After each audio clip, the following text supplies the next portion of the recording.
বেনাপোল বন্দরে cargo vehicle টার্মিনালটি উদ্বোধন করবেন নৌ ও শ্রম উপদেষ্টা ব্রিগেডিয়ার জেনারেল অবসরপ্রাপ্ত এম শাখায়েত হোসেন।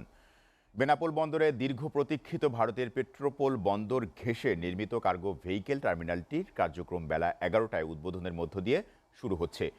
এ বন্দর দিয়ে প্রতিদিন ভারত থেকে প্রায় 7 থেকে 8 হাজার মেট্রিক টন পণ্য আমদানি হয়। এটি চালু হলে বন্দরে দীর্ঘদিনের যানজট ও পণ্যজট কমে যাবে। বাণিজ্যে গতিশীলতা বাড়বে, ফলে বন্দরে আসা ট্রাকের মালামাল দ্রুত লোড আনলোড সম্ভব হবে। এতে একদিকে পণ্যজট ও যানজট কমবে, সেই সঙ্গে রাজস্ব আয়ও বাড়বে। এ কার্গো ভেহিকেল টার্মিনালটি 41 একর জমির উপরে 329 কোটি টাকা ব্যয়ে নির্মাণ করা হয়েছে। বেনাপোল বন্দরে কার্গো ভেহিকেল টার্মিনাল উদ্বোধনের আরও খবর জানাতে বেনাপোল থেকে সরাসরি যুক্ত হচ্ছেন সহকর্মী শেখ নাসির উদ্দিন।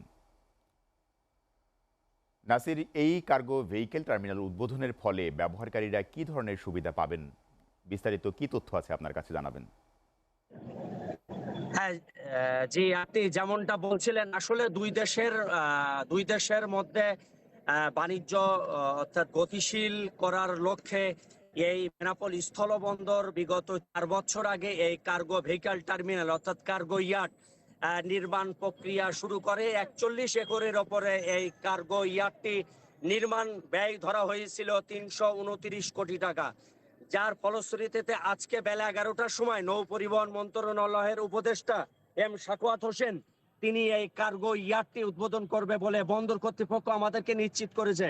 তবে এর ভিতরে বিভিন্ন ধরনের অবকাঠামো, ড্রাইভারদের সুযোগ সুবিধা থাকা, খাওয়া এবং চিকিৎসার ব্যবস্থা, এখানে রাত যাপন করার বিভিন্ন ধরনের সুযোগ সুবিধা দিয়ে এই ইয়ার্ডটি নির্মাণ করেছে স্থলবন্দর কর্তৃপক্ষ।